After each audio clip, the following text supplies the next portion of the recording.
have sworn to myself that the Americans are going to pay dearly for what they are doing. When this war ends, for me will begin a much longer and bigger war. The war that I'm going to wage against them. I realize that that will be my true destiny. Fidel Castro, 1958. No pueden perdonarnos los imperialistas. Es que estemos aquí y que hayamos hecho una revolución socialista en las propias narices de los Estados Unidos. Y que esa revolución socialista la defendemos con estos fusiles. We are talking about a real and present danger. Fidel Castro, the former leader of Cuba, was perceived as an enemy of the United States for several reasons. Communist ideology. Fidel Castro's government implemented a communist system in Cuba, which was directly opposed to the capitalist and democratic principles of the United States. This ideological difference led to tensions and conflicts between the two nations. The Cuban government has been a threat since its inception. When you look at the history from inception, there's always been a hatred.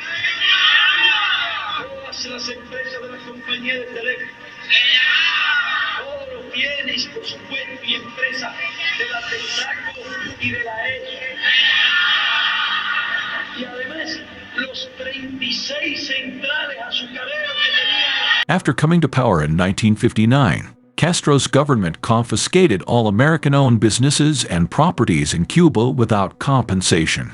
This move was seen as a threat to American economic interests and led to strained relations between the two countries and the implementation of the U.S. embargo against Cuba. They started by confiscating every property that was available, and they have always used their intelligence service to mingle in our internal affairs.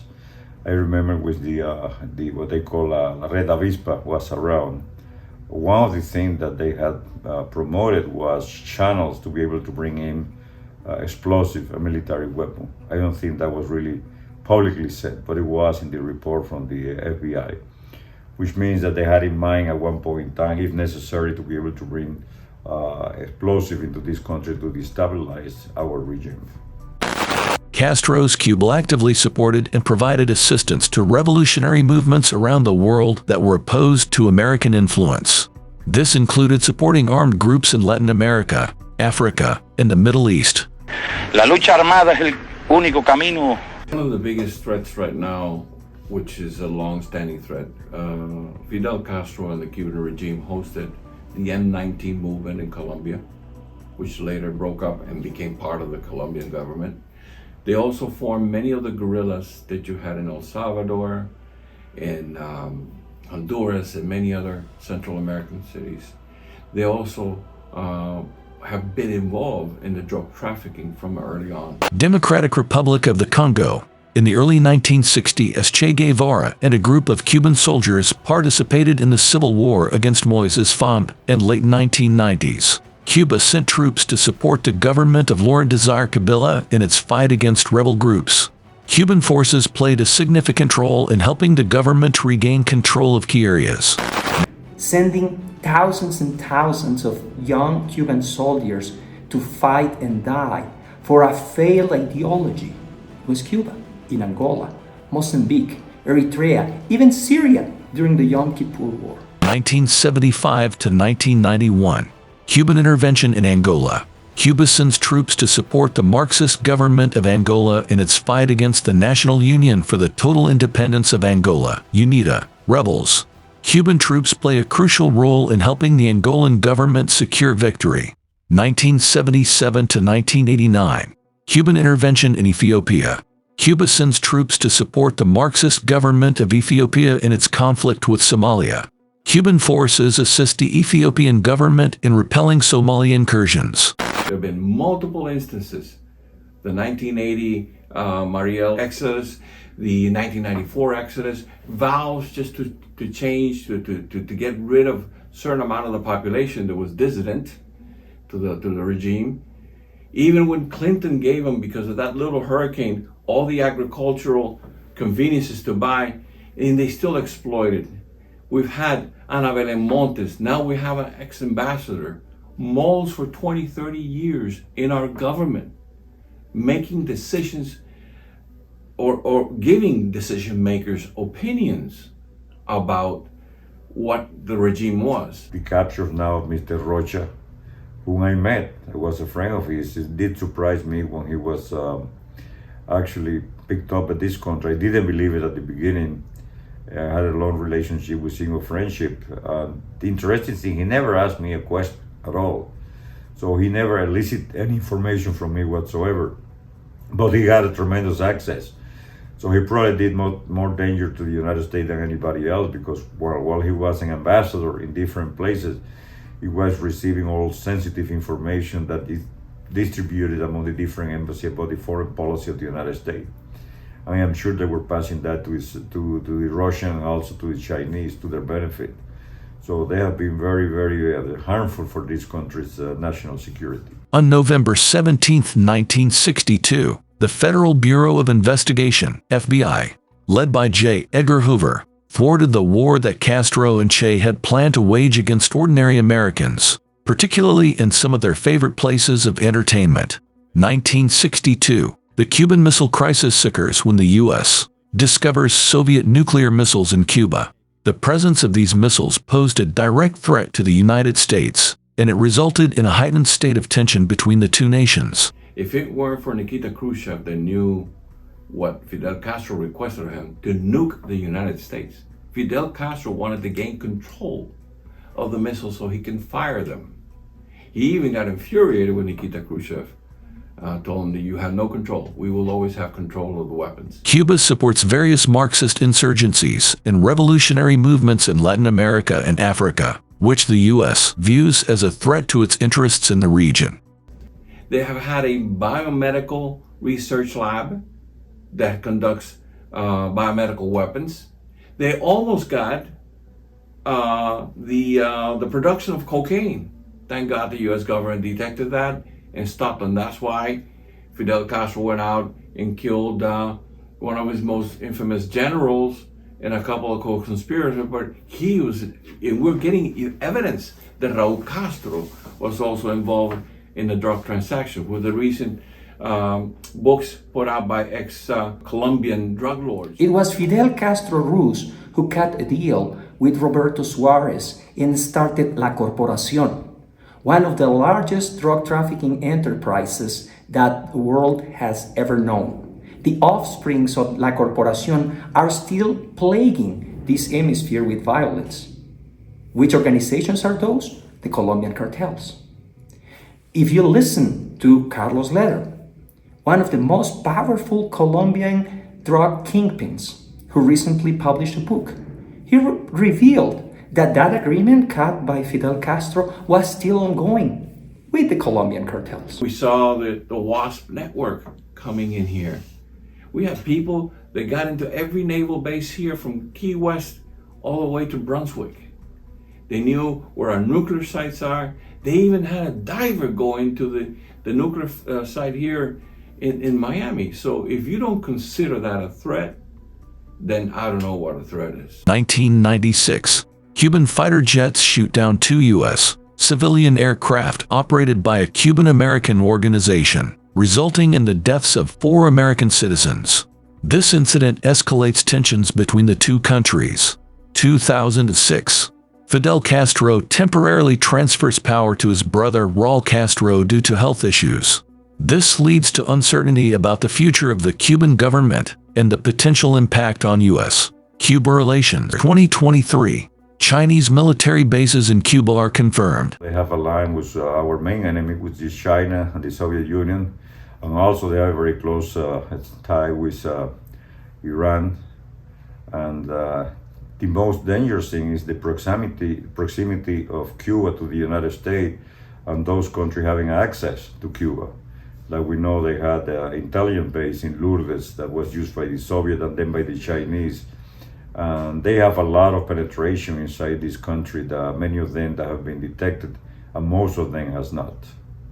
North Korean media portrays Cubans as comrades in the common cause of socialism. During the Cold War, North Korea and Cuba forged a bond of solidarity based on their militant positions opposing American power. Beyond economic ties, Cuba and Russia have been moving closer militarily. It is also well documented by the interventions and interactions of the Cuban regime with organizations that are defined as terrorists by the US and the European Union. If you want examples, it's not only the fact that it was Cuba that opened the doors of the Tricontinental to organizations like Hamas or Hezbollah. It's the fact that as we speak, if you want to read the resolution 2506 from the Council of Europe, you are going to find that Cuba is defined as one of the most important strategic allies of the Russian Federation in its aggression against Ukraine. And by the way, it is not only because of the sending of Cuban mercenaries to fight for Russia, again, in the aggression against Ukraine, because this has been well exposed and documented, among others, by Time magazine, is the fact that Cuba, sponsored by the Kremlin, has signed a military treaty with Belarus, with Lukashenko, who is defined as the last dictator in Europe, that allows them to send military personnel to be, quote unquote, trained there for purposes that are undisclosed and so far have, at least according to reliable sources, also fed this conveyor belt of military personnel going to fight against Ukraine. Another thing that you need to take into consideration, when Russian representatives are advocating for installing nuclear-capable weapons in the Western Hemisphere, which country is the only one that basically have manifested in clear and well-defined expressions that would be willing to do so? Again, it's the same Cuban regime. Cuba has supported publicly the horrendous massacre of civilians in Israel on October 7, 2023 by the terrorist group Hamas. When we are talking about the October 7 attacks against Israel, you need to take into consideration that as per reliable documents, as per the White House that has put forward a 10 million fund in order to understand the financial circuits that provided the logistics for Hamas to launch this attack, you need to take into consideration the drug trafficking circuits in which Cuba and its intelligence apparatus has been involved since the early 70s. Cuba has been included in the list of state sponsors of terrorism by the United States for several reasons. Sheltering of fugitives. Cuba has provided refuge to individuals wanted by the United States for their involvement in terrorist activities. This includes members of groups like AIDA and FARC. By harboring these individuals, Cuba has been seen as actively facilitating and protecting individuals involved in terrorist acts. The biggest threat right now is Venezuela. Maduro's regime, narco regime, which is another thing that we're not calling things by their name. Ever since Chavez took over his power and then Maduro, they changed the route. They managed to change the governments, influence governments in all Latin America to the point we lost Manta Air Base in Ecuador. The moment that happened, all the routes that we opened that operation where we gave all those millions of dollars to Colombia, they changed all the air routes into Venezuela and became a narco state. And from there, they diverted the planes that used to go to Costa Rica and Panama. They now were flying into Haiti and the Dominican Republic and the submarine. So the United States needs to understand that a country that has the power of the money, like Venezuela, although it has over 9 million Venezuelans out of the country right now, which many are coming to us looking for help, which are causing disruption all over, which are dying going through the jungles of Panama and Colombia just to get here, along with many other who are infiltrating right now our borders. That is part of the plan of the Cuban government and our enemies. And if you don't understand that alliance between Venezuela, Nicaragua, although it's a small player, they are all in cahoots. They're all playing to take out the U.S. government. How? Destroying its economy. How? By destroying our values. And that's something that people need to know they're willing to do for 30 years. This is not a one-day event. This is a 30-year event. It's difficult to see how they're treated right now by this administration because they must consider them really a threat. And I don't think they are doing enough to contend that. So Cuba have like a free hand in here. They have people coming in all the time. I am sure there is a hell of a lot of more spy at high level in this country that have not been detected.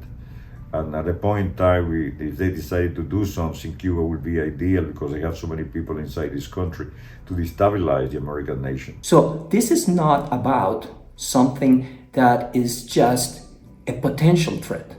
It's an existential threat that has proven time and again that they really want to hurt the security of the United States. On top of this, you might wonder, is this a clear and present danger? And the answer again is yes.